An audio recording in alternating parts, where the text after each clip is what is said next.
사랑하는 여러분, 오늘 세상을 살아가는 우리가 이 세상을 살아가면서 이 느끼는 감정은 참 다양한 것 같습니다. 흔히 희로애락이라는 말을 하듯 사람이 세상을 살아가면서 느끼는 감정이 네 가지라고 하는데요. 기쁨이라는 감정과 노여움이라는 감정, 슬픔이라는 감정과 이 즐거움이라는 감정 등 우리는 세상 속에서 참 다양한 감정을 느끼며 살아가는 겁니다. 근데 이러한 다양한 감정들이 사실은 우리 삶에 없어서는 안 될 참 중요한 요소임을 생각하게 됩니다. 이런 감정의 표현을 통해 우리 삶의 부정적인 요소들이 제거되기도 하기 때문입니다. 물론 이런 감정의 표출을 통해 이 삶의 활력을 누리게 됨도 두말할 필요가 없습니다. 만약 기쁨이라는 감정이 없다면 그 삶은 얼마나 어두운 삶이 되겠습니까? 이 슬픔이라는 감정이 없다면 그 삶은 또 얼마나 메마른 삶이 되겠습니까? 동일하게 노여움도 즐거움도 그것을 통해 이 영적, 육적 건강을 유지해 갈 수 있는 겁니다. 그래서 우리가 느낄 수 있는 이런 감정들은 사실은 하나님께서 주신 또 하나의 선물이 아닌가 생각이 됩니다. 희로애락의 그 감정들을 마음껏 발산함으로 육적으로 더 건강한 삶, 영적으로 하나님을 더 가까이 하는 삶을 살아갈 수 있기 때문입니다. 사실 이전에는 우리에게 이런 감정의 표현이 조금은 서툴었지 않습니까? 그것이 미학이다 생각을 하였고 또 그렇게 가르치기도 하였기 때문입니다. 그래서 그런지 우리네 어머니들이나 할머니들은 이 마음의 병이 많이 들기도 한 것 같은데요. 그래도 신앙을 가진 분들은 교회라도 와서 찬송을 부르고 눈물로 드리는 기도를 통해 이 마음의 병을 해소하기는 하였지만 그렇지 않은 분들은 그 감정을 이 속으로 삭히느라 이 마음의 깊은 병이 들기도 하였다는 겁니다. 흔히 말하는 화병이 생기기도 한 것입니다. 하지만 요즘은 많이 달라지지 않았습니까? 마음의 감정을 이 표현하라고 가르치기도 하고 또 그렇게 하고도 있기 때문입니다. 그것이 이 영육간의 건강에 이 도움을 준다는 이유에서입니다. 물론 현실은 그렇지 않을 때도 있지만 이 감정 표현을 잘 할 때 더 건강한 삶을 살아갈 수 있는 겁니다. 여러분, 오늘 우리는 영적으로나 육적으로 이 건강한 사람들이 되시기를 바랍니다. 희로애락의 감정을 바르게 잘 표현하시고 그 삶을 통해 이 건강한 몸으로 하나님을 더 가까이 하시기 바랍니다. 그런데 여기 중요한 것이 있습니다. 그것은 오늘 우리가 느끼는 이런 감정들을 그렇게 표현하는 일도 필요하고 중요하지만 그것을 예수 그리스도 안에서 이 영적으로 순화시켜 가는 일입니다. 예를 들면 지난 주일 우리가 생각한 삼손의 경우 그는 그가 당한 상황을 통해 이 두 가지 감정을 느끼게 되지 않았을까 생각하는데요. 그것은 기쁨과 이 고뇌의 감정입니다. 근데 기쁨의 감정이라는 것은 그가 이방 여인인 들릴라를 사랑함으로 느낀 기쁨을 말합니다. 누군가 사랑에 대해 이렇게 쓴 글을 보았습니다. 사랑의 마음은 따스하고 행복하고 아름다우며 이 세상에 그 무엇에 비할 수 없는 기쁨이다.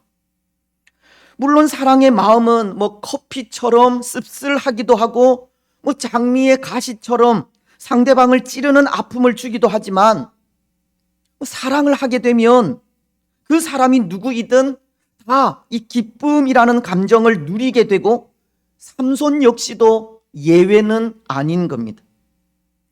하지만 어떤 면에서 사랑으로 인해 지금 삼손이 느끼는 이 기쁨은 온전한 기쁨이라 할 수 없는데요. 왜냐하면 인간의 사랑은 완전한 사랑이 아니기 때문입니다. 인간의 사랑은 한결같지 않은 사랑이고 변하는 사랑이며 이익이 없을 때 돌아설 수 있는 사랑이기 때문입니다. 마치 들릴라가 자신의 이익을 위하여 삼손에게 힘의 비밀을 알려달라고 조르고 매달려 마침내 비밀을 밝히게 되듯 인간의 사랑은 이 조건적인 사랑으로 완전한 사랑이 아닌 겁니다. 비록 지금 삼손은 들릴라를 향한 사랑으로 인해 큰 기쁨을 누리고는 있지만 그 기쁨은 온전한 기쁨이 아니라는 겁니다. 불완전한 사랑에서 오는 기쁨은 온전할 수 없기 때문입니다. 하지만 예수 그리스도 안에서 누리는 기쁨은 다른데요. 그 기쁨은 완전한 사랑에서 오는 기쁨이기 때문입니다. 거짓 없는 사랑에서 오는 기쁨이기 때문입니다. 로마서는 2장 9절을 통해 하나님의 사랑은 이 거짓이 없는 사랑이라고 하시면서 요한 1서 4장 10절을 통해 이렇게 말씀하십니다. 사랑은 여기 있으니 우리가 하나님을 사랑한 것이 아니요 하나님이 우리를 사랑하사 우리 죄를 속하기 위하여 화목 제물로 그 아들을 보내셨음이라. 하나님의 사랑은 거짓 없는 사랑으로 우리를 위하여 그 아들을 화목 제물로 내어주신 이타적인 사랑, 즉 이 조건 없는 사랑임을 말씀하시는 겁니다. 그리고는 4장 18절을 통해 또 이렇게도 말씀하십니다. 사랑 안에 두려움이 없고 온전한 사랑이 두려움을 내쫓나니 두려움에는 형벌이 있음이라. 두려워하는 자는 사랑 안에서 온전히 이루지 못하였느니라. 두려워하는 자는 사랑 안에서 온전히 이루지 못하였느니라 라고 이 완전하지 못한 사랑은 온전한 기쁨을 주지 않는다는 것을 말씀하고 있는 겁니다. 완전한 사랑이 온전한 기쁨을 누리게 하는 겁니다. 사랑하는 여러분, 오늘 우리는 예수 그리스도를 통한 하나님의 완전한 사랑에서 이 참된 기쁨, 온전한 기쁨을 누리시기 바랍니다. 때로 세상적인 사랑에서 오는 기쁨을 누릴 수도 있지만 이 온전하고도 참된 기쁨은 오직 예수 그리스도 안에서 누릴 수 있음을 고백하면서 예수님의 십자가를 통해 나타내신 하나님의 사랑으로 인해 온전한 기쁨을 누리시기 바랍니다. 그리고 또 하나, 지난 시간 우리는 이 삼손의 모습을 통해 고뇌의 마음도 볼 수 있었는데요. 이 고뇌의 마음은 힘의 비밀을 알려달라고 끈질기게 요구하는 이 들릴라의 요구로 인해서입니다. 앞선 16절 말씀은 이렇게 말씀하고 있지 않습니까? 날마다 그 말로 그를 재촉하여 조름에 삼손의 마음이 번뇌하여 죽을 지경이라. 이 삼손은 힘의 비밀을 알려주기를 원하는 이 들릴라의 계속되는 요구로 인해 그 마음이 번뇌하여 죽을 지경에 이르기까지 괴로워하고 이 고민에 빠지게 된 것입니다. 이 삼손의 입장에서는 힘의 비밀을 밝히는 것은 사사로서 그 사명을 포기하는 것과 같은 것이기에 도저히 밝힐 수 없는 문제이지만 이 밝혀서 좋을 것이 없는 그 비밀한 것을 이 들릴라가 끊임없이 요구하니 그것이 삼손에게는 이 죽을 만큼의 번뇌가 되었다는 겁니다. 그런데 여러분, 이렇게 이 죽을 만큼의 번뇌 앞에 우리가 해야 할 일이 있다면 어떤 일이겠습니까? 이 삼손의 경우는 그 번뇌 앞에 힘의 비밀을 남김없이 드러내는 일이었지 않습니까? 17절 말씀이 삼손이 진심을 드러내어 그에게 이르되 내 머리 위에는 삭도를 대지 아니하였나니 이는 내가 모태에서부터 하나님의 나실인이 되었습니다. 만일 내 머리가 밀리면 내 힘이 내게서 떠나고 나는 약해져서 다른 사람과 같으니라 하니라. 삼손은 죽을 만큼의 번뇌 앞에 그 힘의 비밀을 낱낱이 밝히게 되었다면 오늘 우리는 그런 경우 어떻게 해야 하겠습니까? 모르겠습니다. 혹 삼손이 그 번뇌를 들고 하나님 앞에 서서 그 마음의 고통을 토로하였는지는 모르겠지만 그때 할 수 있는 일은 그 문제를 들고 하나님 앞에 서는 일이 아닌가 합니다. 예수님도 그러하셨기 때문입니다. 예수님은 십자가를 지시기 전날 밤 이 십자가라고 하는 이 무거운 짐을 앞에 두고 심히 고민하고 죽게 되었다라고 하셨는데요. 마태복음은 26장 38절을 통해 이렇게 말씀하시기 때문입니다.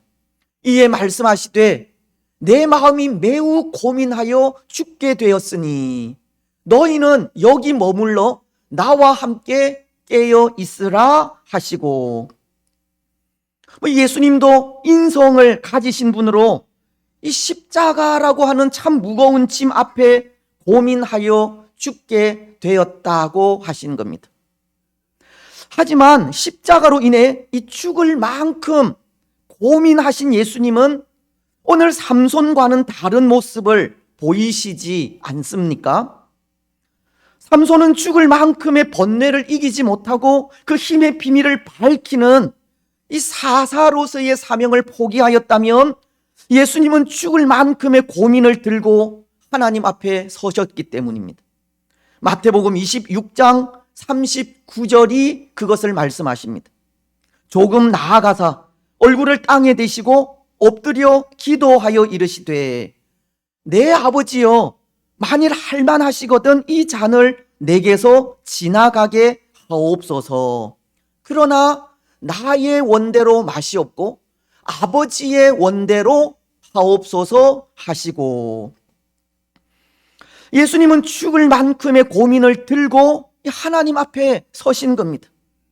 그리고는 얼굴을 땅에 대고 엎드려 기도하셨습니다. 우리가 새벽 시간을 통해 생각한 유다의 왕 히스기야도 그러하였습니다. 히스기야서 36장을 보면 이 당시 세계를 지배하던 아수르의 산헤립 왕이 유다를 침공하게 되고 이 랍사게라는 군대 장관을 보내어 위협을 가하며 이스라엘의 하나님 여호와를 모독하는 말을 서슴지 않게 됩니다.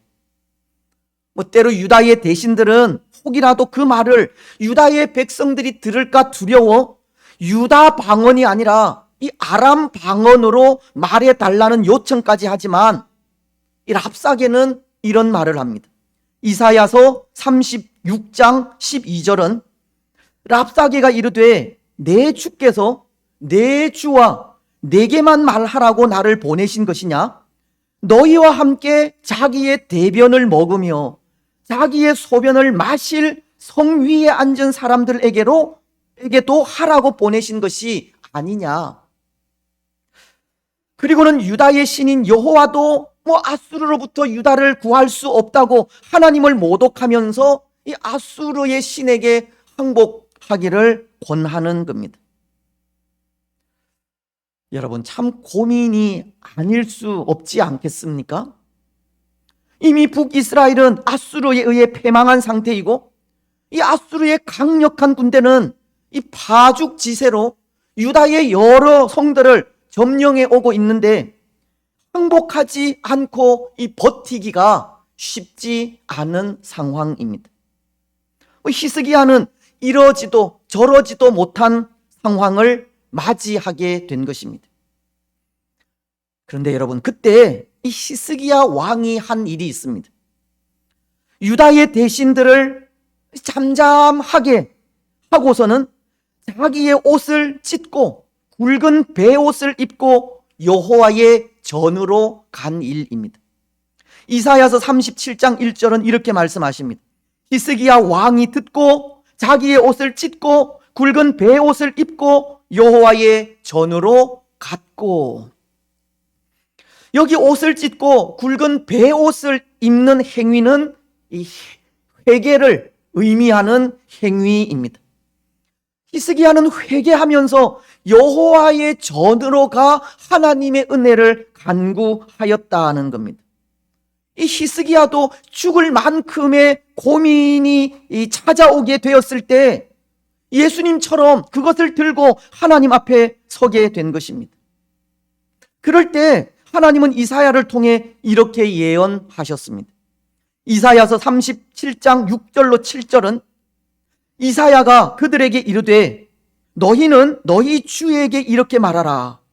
여호와께서 이같이 말씀하시되 너희가 들은 바 아수르 왕의 종들이 나를 능욕한 말로 말미암아 두려워하지 말라. 보라, 내가 영을 그의 속에 두리니 그가 소문을 듣고 그의 고국으로 돌아갈 것이며 또 내가 그를 그의 고국에서 칼에 죽게 하리라 하셨느니라 하니라. 하나님은 이사야를 통해 아수르의 왕 산헤립이 죽게 될 것을 예언하셨고, 이사야서 37장은 마지막 38절을 통해 이 산헤립이 그 신 앞에 경배할 때 그 아들들에 의해서 이 살해당한 것을 말씀하고 있는 겁니다.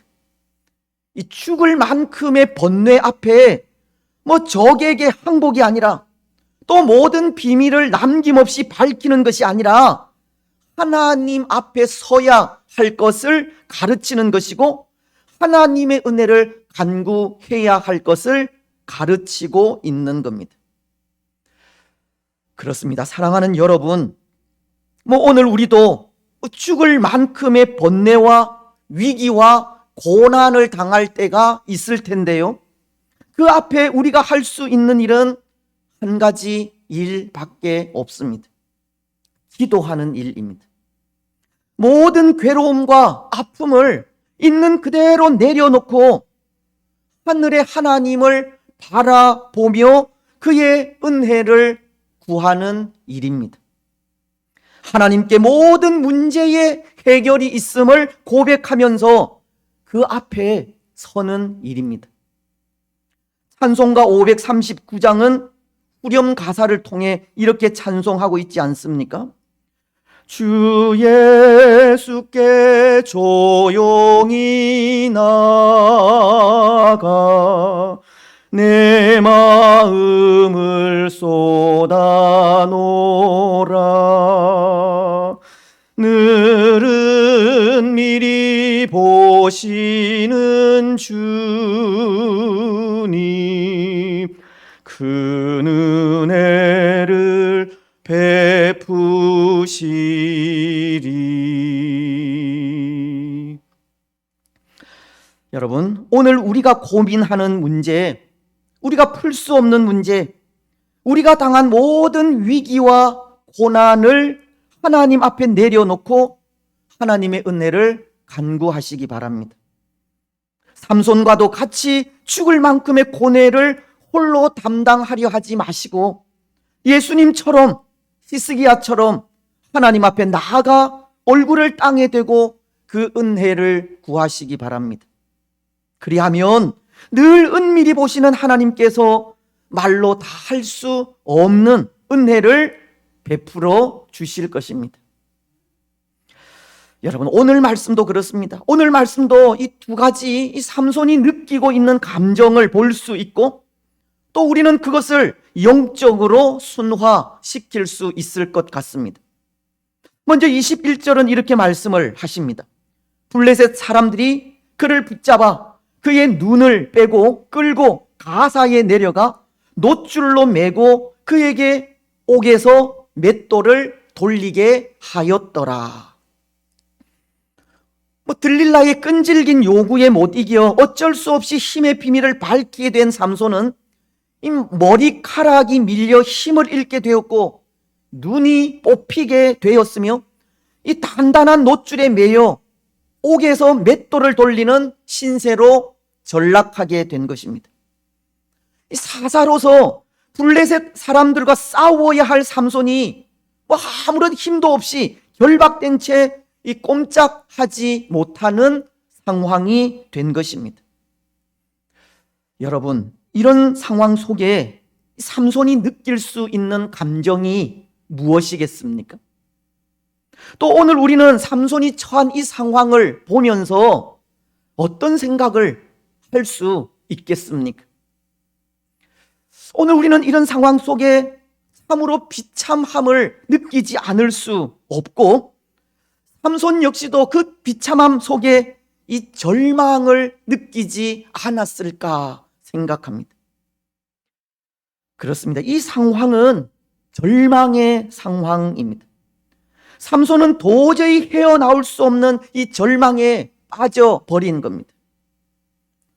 어쩌면 삼손의 이런 절망이 오늘 코로나로 인해 고통 당하는 분들에게는 죄송하지만 이제 코로나는 절망이 아니라 사치가 될 정도로 지금 전쟁으로 고통을 겪고 있는 나라가 가진 절망과 때로 산불이나 여러 재앙들로 인해 삶의 모든 것을 잃어버린 사람들이 당한 이 절망과 비교하면 될지 모르겠습니다.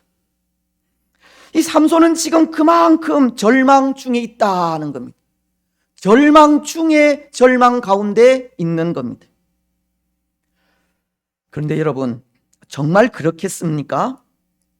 오늘 삼손이 처한 상황이 비참하다고 그것을 절망이라고 하겠습니까? 오늘 세상이 겪고 있는 고통이 참 절박하다고 그것을 절망이라 하겠느냐는 겁니다. 저는 그렇게 생각하지 않습니다. 우리의 상황이 어떠하든 하나님이 우리와 함께 하심을 느끼면 절망이 아니기 때문입니다. 오히려 소망이기 때문입니다. 이것은 오늘 우리가 당한 상황이 절망을 가져다 주는 것이 아니라 그 상황 속에 하나님이 함께 하심을 느끼지 못하는 것이 절망이라는 겁니다. 오늘 삼손도 그런 겁니다. 그가 절망 속에 있다는 것이 단순히 머리털이 밀려 힘을 잃고 눈이 빠지며 놋줄에 매여 맷돌을 돌리는 이 꼼짝하지 못하는 상태여서 그런 것이 아니라는 겁니다. 그의 절망은 하나님이 그에게서 떠난 데 있습니다. 20절 중반절은 이렇게 말씀하시는데요.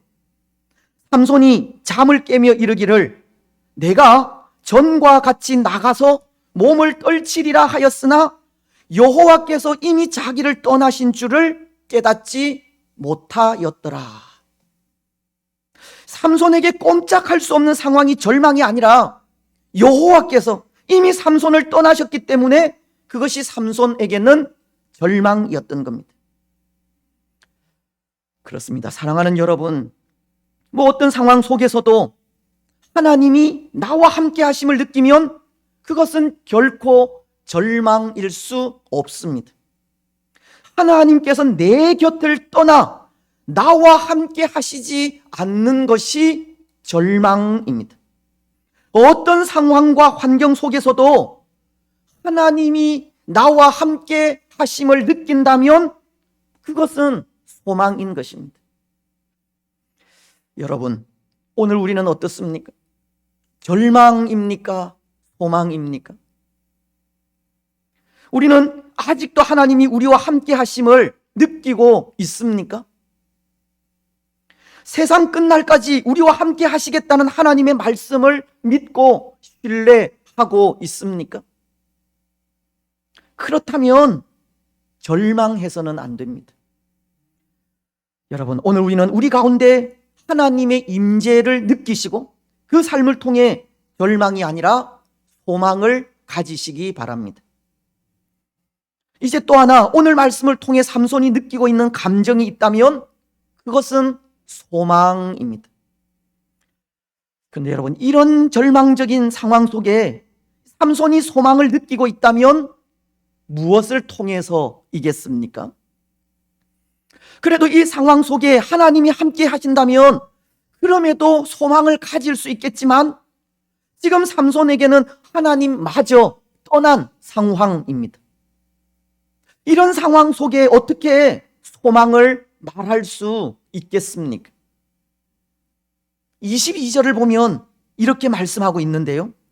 그의 머리털이 밀린 후에 다시 자라기 시작하니라.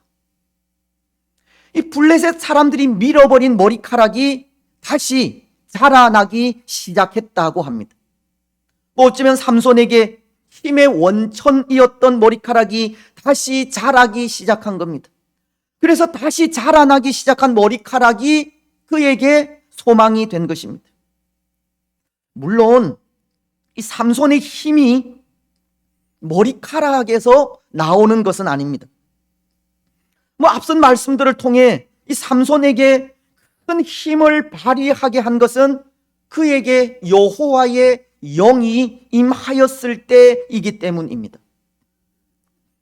14장 6절을 통해 사자를 염소 새끼를 찢는 것같이 찢었을 때에도 여호와의 영이 임하셨다라고 하시고, 14장 19절을 통해서 블레셋 사람 30명을 쳐서 죽일 때에도 여호와의 영이 임하셨다라고 하시며, 15장 14절을 통해 나귀의 새 턱뼈 하나로 블레셋의 군사 1000명을 죽일 때에도 여호와의 영이 임하셨다라고 하시기 때문입니다.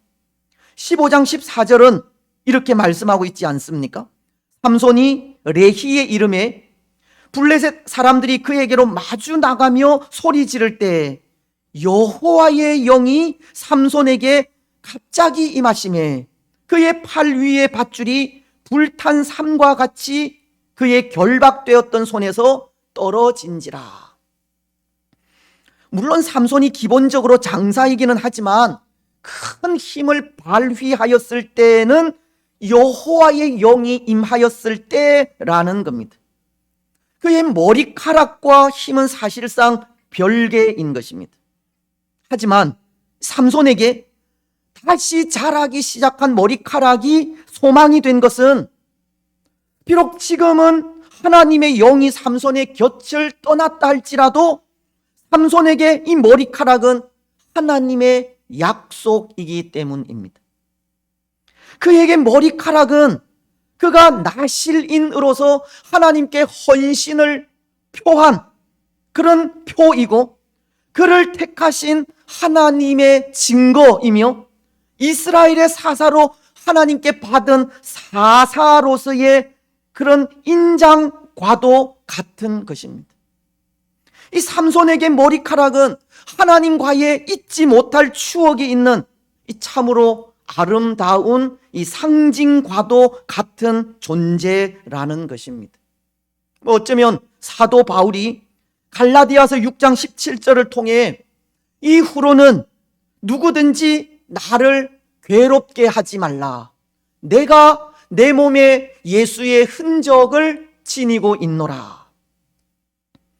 바울이 그 몸에 결코 잊지 못할 예수님의 흔적을 지니고 있다고 고백하고 있는 것처럼 삼손에게 머리카락은 그런 의미인 것입니다.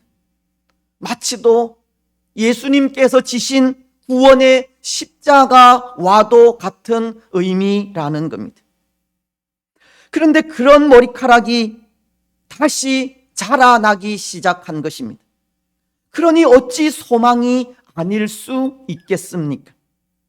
비록 하나님의 영은 그를 떠났다 할지라도 다시 자라기 시작한 머리카락에 그는 소망을 가지게 되었고, 그 소망에 다시 한번 하나님의 은혜를 구할 마음이 생기게 되었을 것입니다.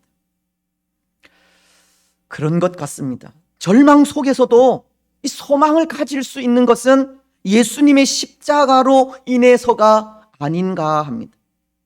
어쩌면 삼손에게 머리카락은 하나님의 약속이 있는 구원의 십자가와도 같은 의미이고, 다시 자라나기 시작한 머리카락을 통해 절망 속에서도 소망을 누리게 되었다면, 오늘 우리도 절망 속에서 소망을 누릴 수 있는 것은 우리를 위해 예수님이 지신 구원의 십자가로 인해서입니다.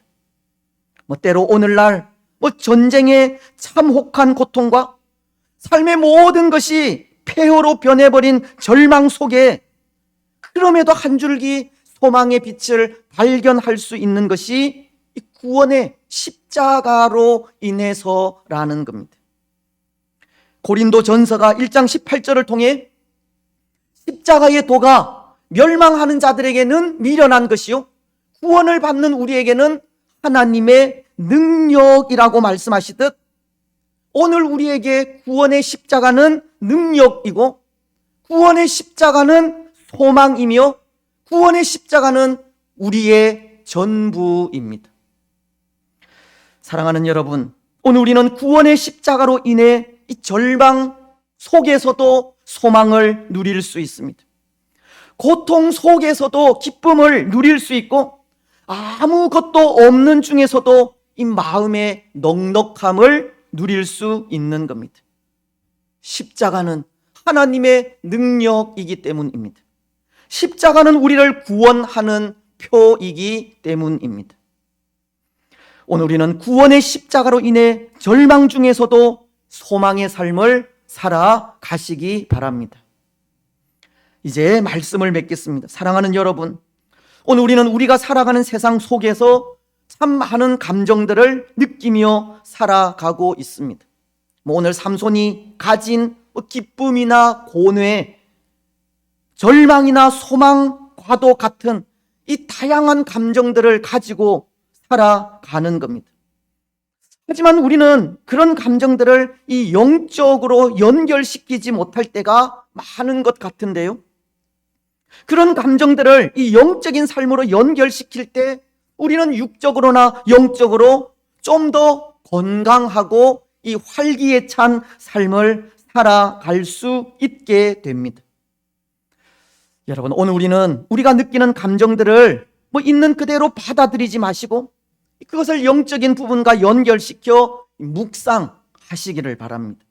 때로 기쁨이 있을 때 하나님의 완전한 사랑을 묵상하며 완전한 사랑에서 오는 온전한 기쁨을 누리시고, 죽을 만큼의 번뇌가 찾아올 때 조용히 하나님 앞에 가지고 나아가 우리 마음을 쏟아 놓음으로 은밀히 보시는 하나님의 은혜를 누리시며, 우리가 당한 절망적인 상황 속에 우리 가운데 임재하시는 하나님을 느낌으로 소망을 가지시기 바랍니다. 뿐만 아니라 그 절망 속에서 우리를 향하신 하나님의 약속인 예수 그리스도의 구원의 십자가를 생각함으로 그럼에도 소망의 삶을 살아가시기 바랍니다. 그래서 그런 삶을 통해 영적으로나 육적으로 항상 이 강건한 삶을 살아가는 복된 성도들이 되시기를 주님의 이름으로 축복합니다.